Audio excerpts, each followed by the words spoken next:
It's time to stop dealing and start demanding. It's time to stop being PC and start being transparent and authentic. It's time to get real.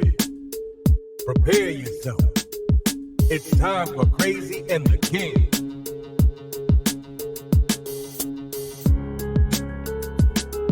Welcome to Crazy and the King, quarantine week 7.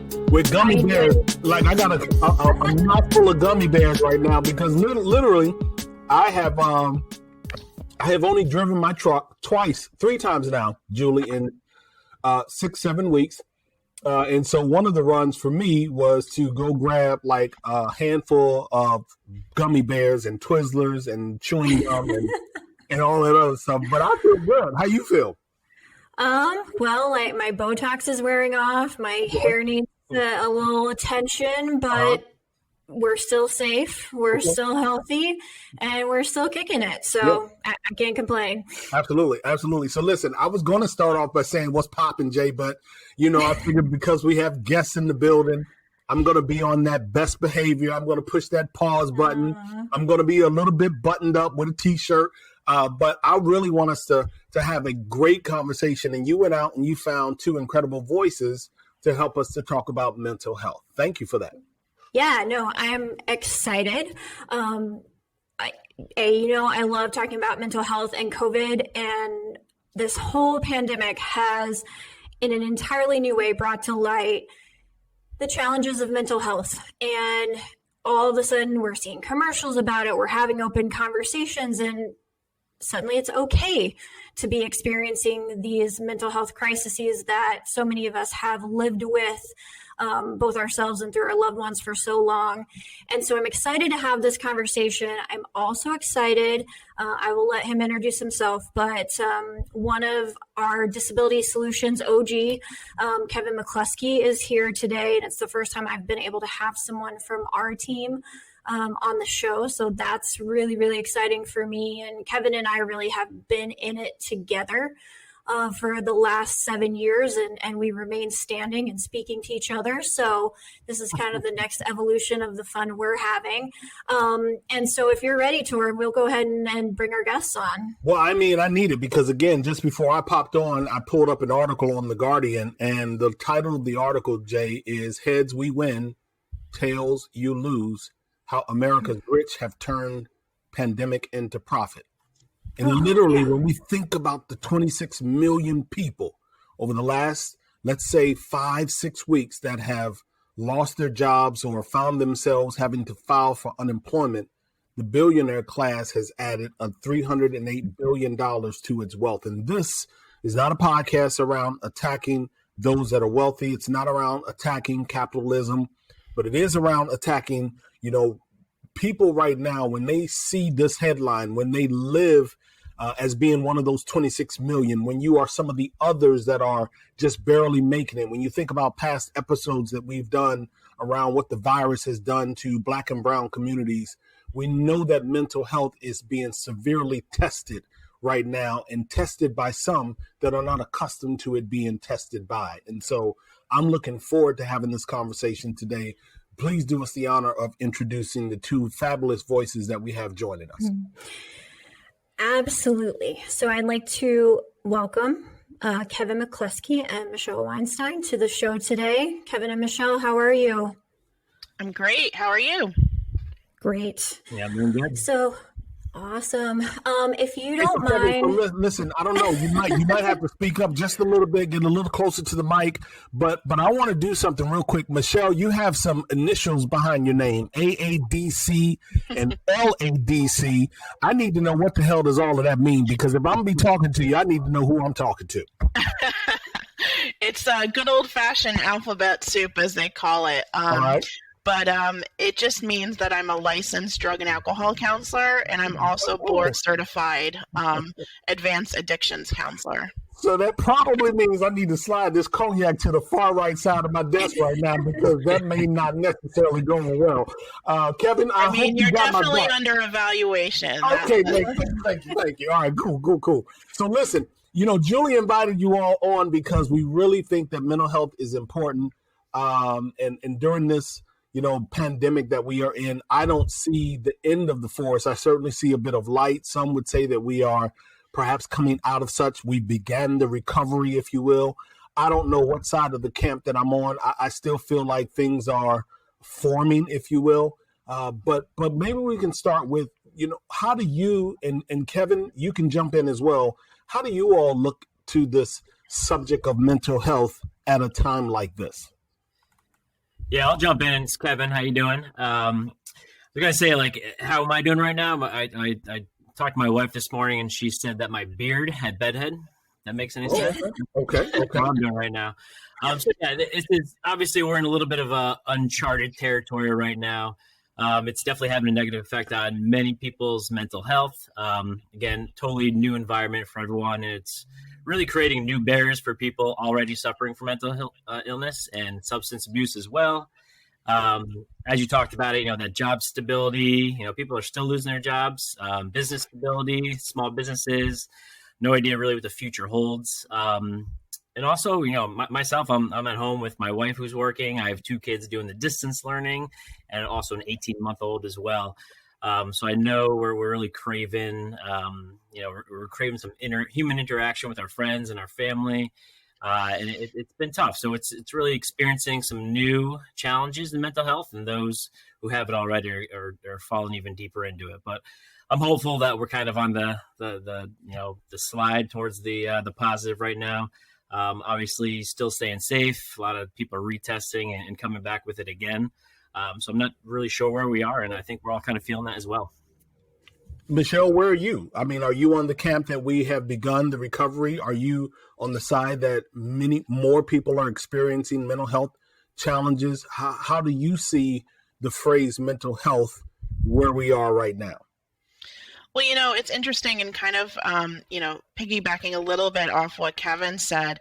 I think probably for the first time, at least in my own lifetime, I've seen, our communities come together and not be able to sort of divide what it means to have mental health symptoms into a specific population or group, because I think everybody's experiencing it. And so we see positives and negatives come out of that. We see individuals who before might have carried a little stigma about what it meant to have depression, to have anxiety, to have lethargy, to have some of these things that we really kind of judged other people for.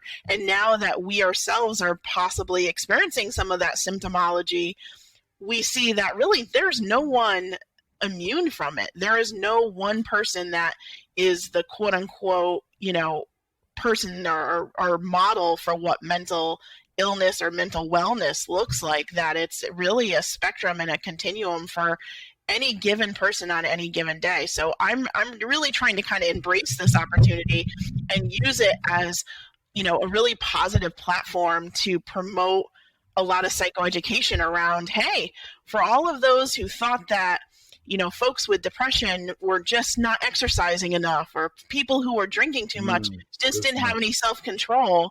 It's time to take a look in the mirror, and we're seeing a lot of that. We're seeing a lot of people, be able to look introspectively at themselves in a way they haven't before. I love that you highlight the fact that a lot of people walking around in the posture of judgment. Being very, very judgmental of individuals. I appreciate you bringing that up. Julie?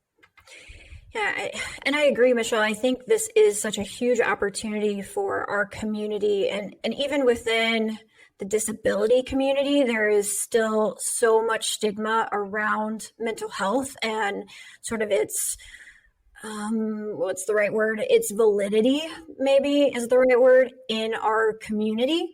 And I think that creates an opportunity to open up a whole new conversation in and of itself. But I love that you made kind of the observation about everyone is now vulnerable or potentially exposed to this type of mental health crisis. And what I'm hoping for, and what I'd love to hear more about, is how do we create more empathy As a person with a mental illness, I have empathy for someone who has mental illness or substance abuse because I've been there. How do we create more empathy out of this conversation to help employers and colleagues not lose that understanding as we transition back to hopefully somewhat normal life?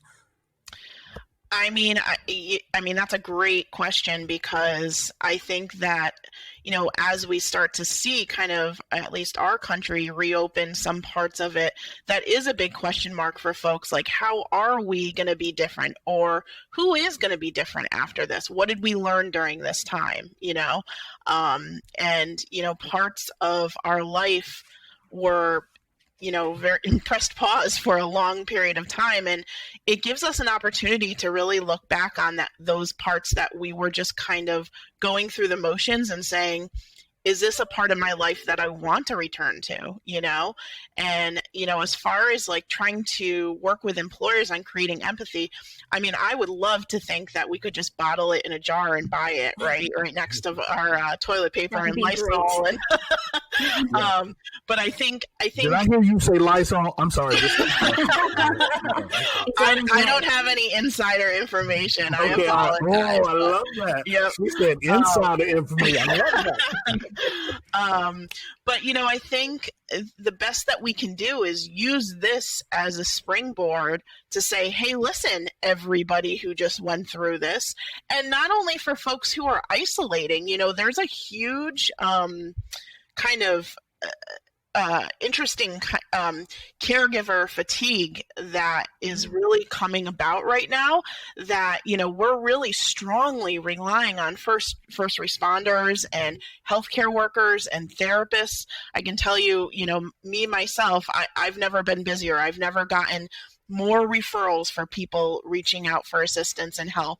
And as much as I appreciate the business, I would gladly decline it if it meant that people were doing better, but it's not. And, what I think is important is that there really is two sides of the coin here. Is we definitely need to take care of and try to figure out how are we as a community able to use this opportunity to promote wellness in our day-to-day life, and to promote understanding and compassion and all those things that we've been kind of saying.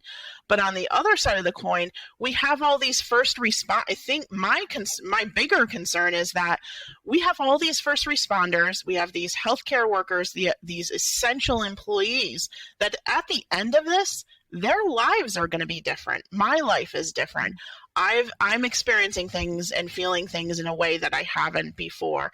And I think possibly where we'll see a shift is, how are we then going to take care of the people who held us through this time?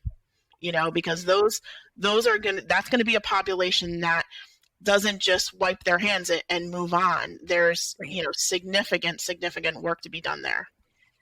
And that's an excellent point. I know in New York last week, there was an ER physician who had overcome coronavirus, who'd been back on the front lines fighting to save people's lives, and we lost her to suicide this week. And when I hear those stories and we talk about having empathy and having mental health as a frontline business necessity, right, for employers to keep people working at their fullest capacity, to understand that we are not single object widgets in their cog, but we are fully human, beings with a lot of needs outside of just work.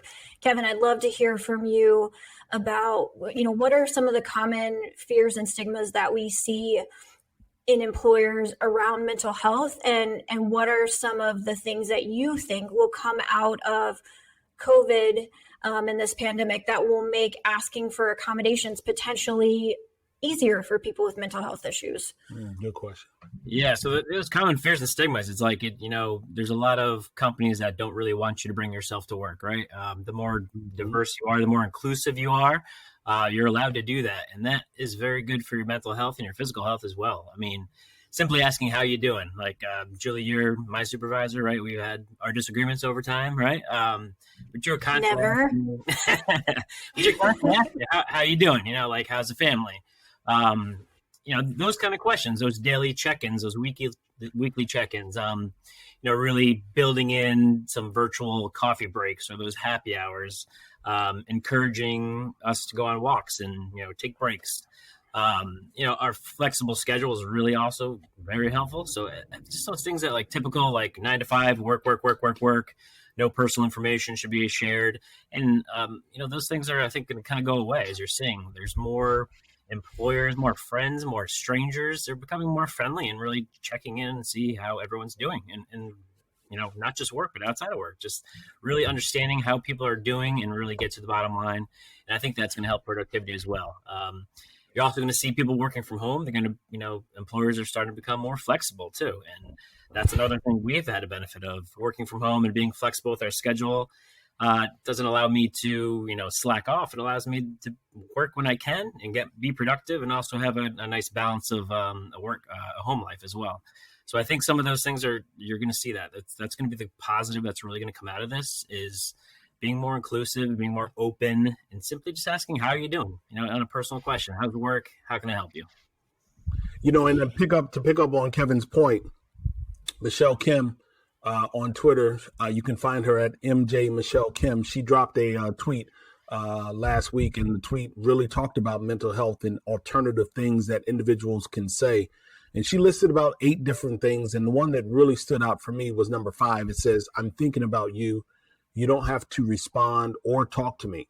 And really what she's getting at, and so many others that were in the thread, it's really a matter of making sure that we are connected to the individuals that are in our workplaces, that are on our teams, that are in our business units, that are part of our departments. That because we are so remote now, it's even more important for us to just do that, whether we are on Zoom, do it through email, using your Slack channel, just do something to reach out to individuals. And Julie and I have talked about it often, but to make sure that you are reaching out to people that are quiet, maybe even more quiet now than they normally would have been. Make sure that you are reaching out to them and understanding, or shall I say, ensuring that they are not succumb to some level of mental vulnerability.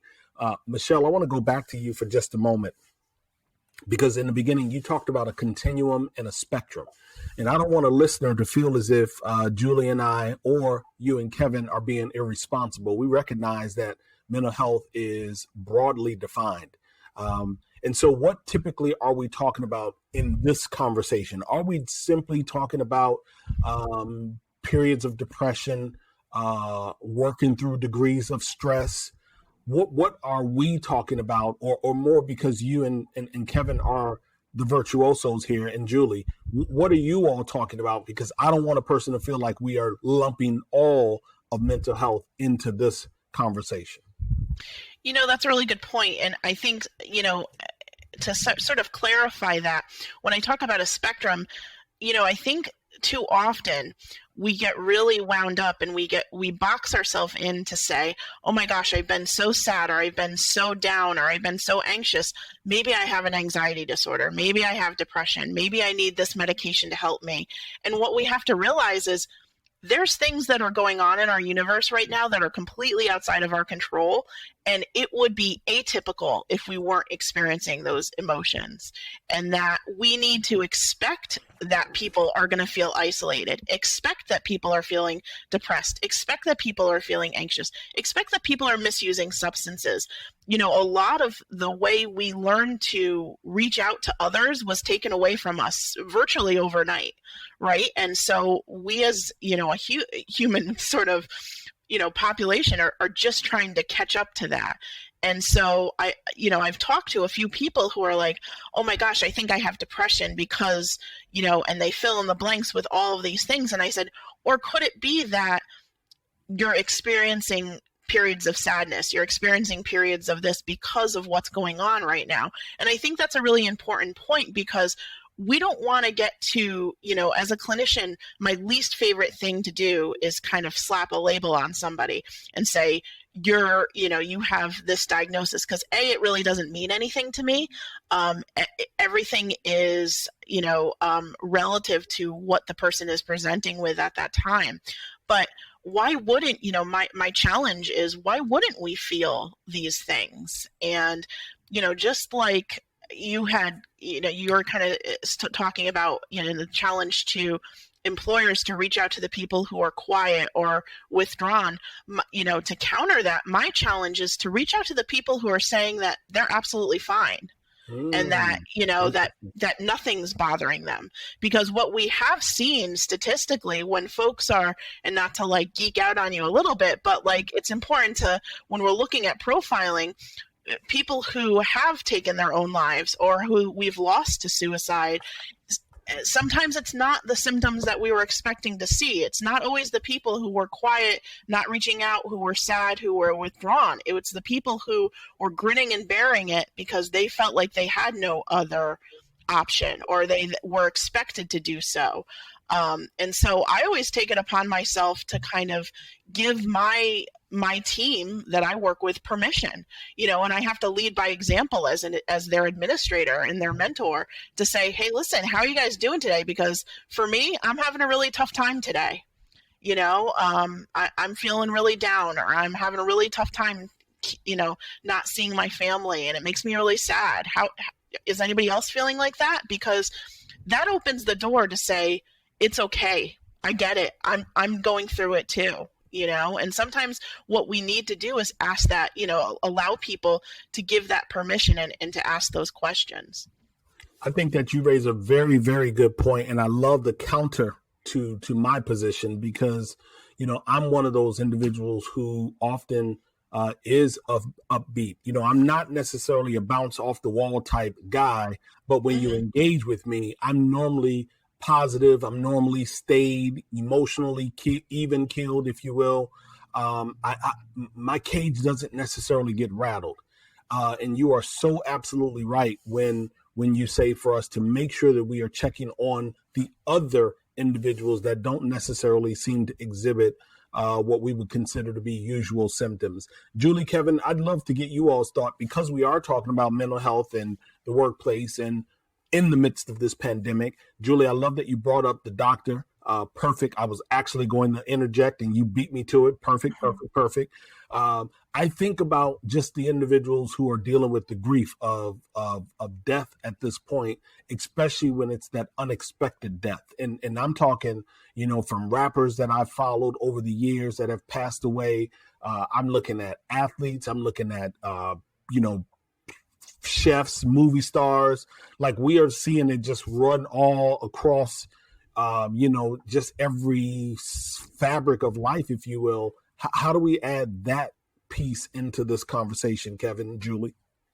Yeah, I think, we can expand that just a little bit, Torin. Is there is the mourning of a death, of a passing of someone in our life or important to our life, and how we have to mourn outside of our traditional ways of receiving comfort and going through that process for a death. But I also think that it's important on a lesser scale, but still important, to recognize that we're in a period of mourning as a country because we've lost something. And it's okay to admit that and to say, you know what, I don't have to get 6-pack abs during the quarantine. I don't have to be, Instagram perfect during quarantine, but that it's okay to say, you know what, I'm a senior in high school and I've lost my senior year traditions and privileges and all of that kind of rite of passage that is gone for the seniors, or those who just really need that engagement or need that social life or need that control, that's lost, and everyone is going through some period of grief right now. And, I don't know what the best way is to kind of help communicate to our employees, to our friends, that we acknowledge that and that we understand that what people are going through, and that this is going to be felt on different levels by everyone. Michelle or Kevin, I don't know if you can weigh in on that, just, how we can process more open conversations. Michelle, I think you had a great example, but how can we make that an everyday part of our life?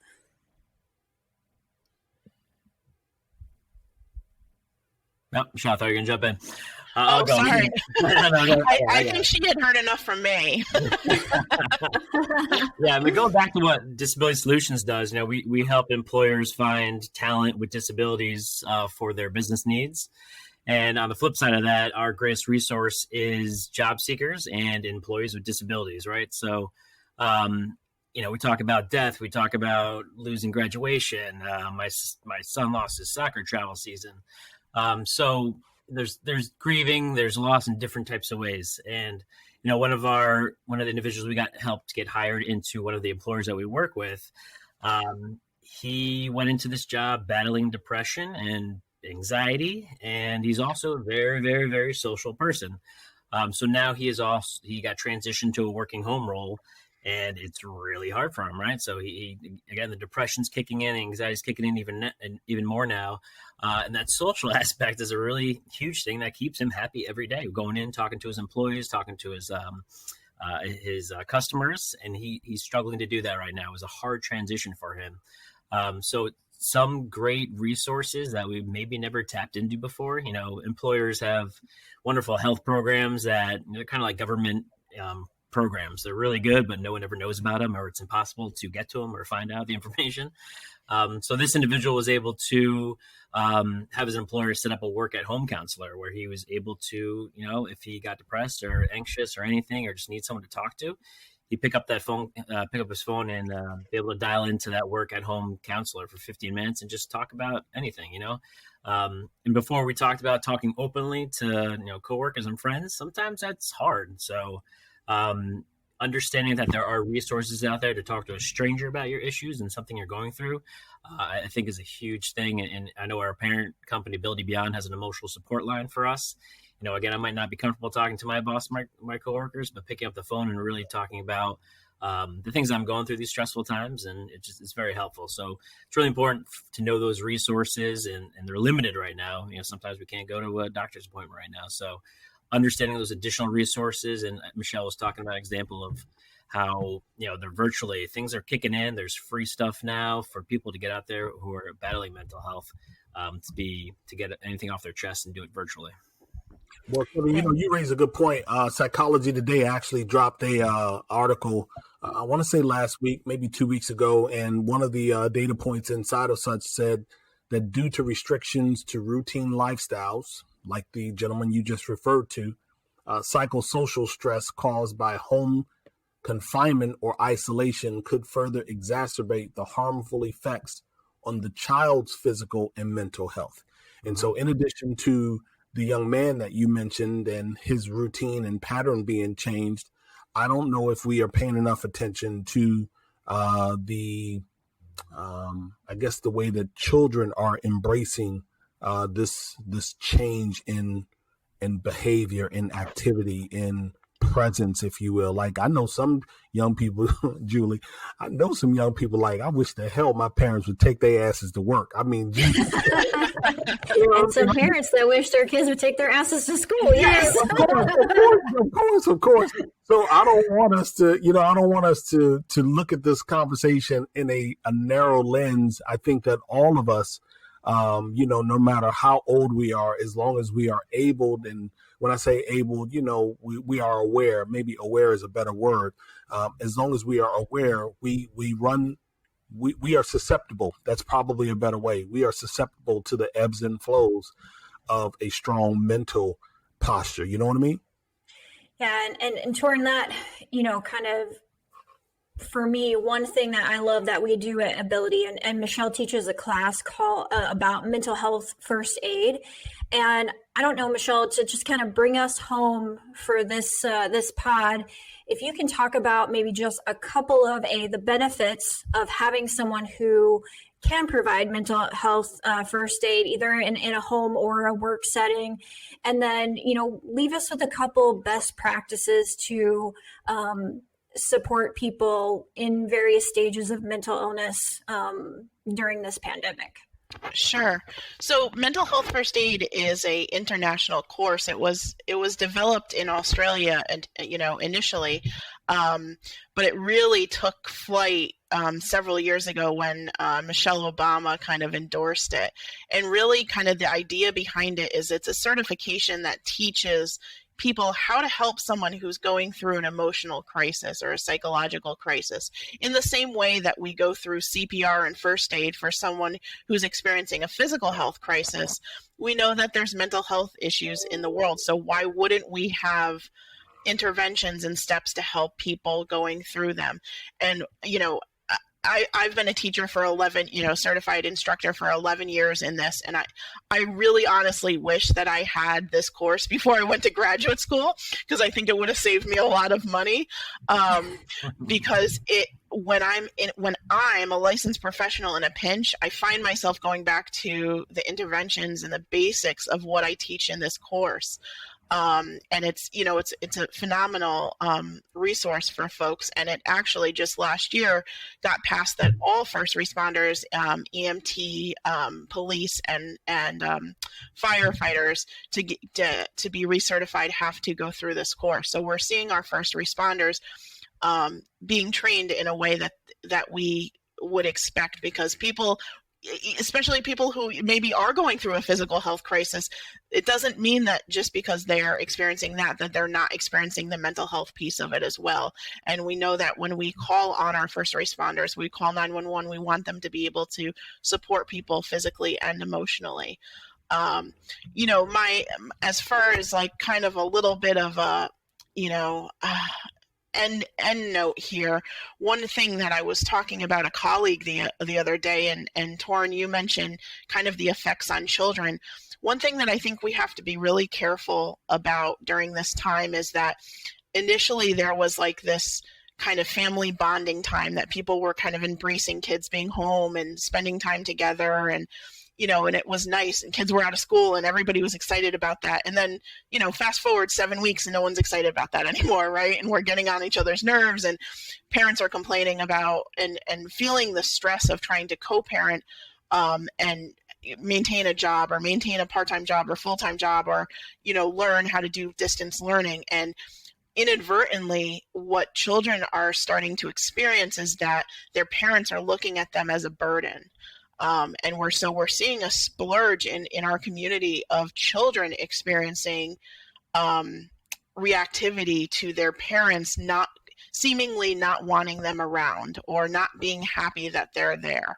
And I think that's an important message for parents to keep in mind, that as much as we might joke about virtual happy hours and locking the kids up in the other room and what a pain in the neck, virtual learning is, and all of these stressors, keep in mind that we're dealing with kids, and that they are not processing that in the same way that we are, and that they may very well be thinking, God, like mom and dad really wish I wasn't here, or, it would be easier if this didn't happen. And, kids have a way of making sense out of things that don't make sense to them. So we have to, and the biggest, no one's immune to that, right? So I'm not saying that we have to, as parents, we have to be completely patient the entire time, but we have to allow ourselves some me time, some time where we can check out, so that when we check back in, we can be present and available to the people who are around us. I think that is the perfect place to wrap up what will be one of many conversations that we have here on Crazy and the King about mental health. Just really quickly, Kevin and Michelle. Kevin first, can you tell our listeners where to find you on social media? Absolutely. You can find me on LinkedIn, Twitter. I think it's Bethel Kev. But more importantly, our website is disabilitysolutionstalent.org. We also have a career center at disabilitytalent.org. Hope to see you there. And I'm definitely not as cool as Kevin, so I'm not on Twitter. Don't make my life harder, Michelle. I'm sorry. You can find me on LinkedIn. But again, abilitybeyond.org is our organization. Our website has tons of resources, not only for the people we serve, but our community. And I'm happy to be a part of that organization for the many, many years that I have. Thank you both, Michelle and Kevin. We appreciate you for just sliding through and giving us an enlightening conversation around a subject that many would classify as being boring or off the radar. And yet you all delivered it in a way that is digestible. You made it interesting. And we absolutely appreciate you for that. Before we go, real quick, I wanted to leave a resource with our listeners. People Tech Partners has actually compiled some amazing free offers from over 20 of their portfolio companies, from employee financial assistance to remote sessions with physical therapists. Kevin mentioned that earlier in the conversation. You can go on Twitter and take advantage of another young lady that I know. She started a company titled Mental Happy. You can find them on Twitter at Mental Happy. But People Tech Partners has a great list of resources. You can go to peopletechpartners.com and you can just do a quick search for COVID-19 resources. Julie, what name drop do you have? I think we have to give a name drop to Skill Scout and Elena Valentine and Abby Cheeseman for the amazing job that they did pulling together a film festival last week, of which you were the MC. Yeah. Only those two would make this kind of lemonade out of that lemon. Like, wow, congrats, ladies. Nicely done. Yeah, absolutely. It was a project that they had on their radar for a little over a year. And I was extremely excited when they brought it to me for consideration to be a part of. It turned out to be fantastic. Glad they did it. And we are going to be doing more. If you all missed the virtual film festival, head over to humansact.work. Again, visit humansact.work. And I'm sure they'll probably have up some degree of a recap. Certainly they'll have a message pointing you towards what we're going to be doing next. Real quick, I have a name drop. Young lady from Spain. She is awesome. I actually want her on the show, Julie. Her name is Kate Fabella. She works with ERGs over in Spain and that part of the country. She does have some work and some footprint here, but I think it's very important for organizations, especially those that are trying to really figure out how their ERGs, their BRGs, their affinity groups, and whatever else they call them, but how they can show up in the workplace and be effective inside and outside. Her name is Kate Fabella over in Spain. She's incredible. What's up next, Julie? I'm working on a couple of virtual events, one actually for you and I with Ben Eubanks this summer. So we're going to have a couple of times that you're going to be able to see us together. For this week, I'm just hanging out, staying sane, doing all those things. What about you? Know who your guest is this week? I have no idea who my guest is, but I do know you can tune in, Sirius XM channel 126, 1 p.m. every single Sunday, Sirius XM channel 126. 1 p.m. on Sunday. So in addition to listening to Crazy and the King and sharing Crazy and the King with your social tribes, you can catch me on Sirius XM. You can find Julie on Twitter at Julie Sowash, JuliesOwash. And you can find the kid at Torin Ellis. For now, Julie and I are ghosts. See ya.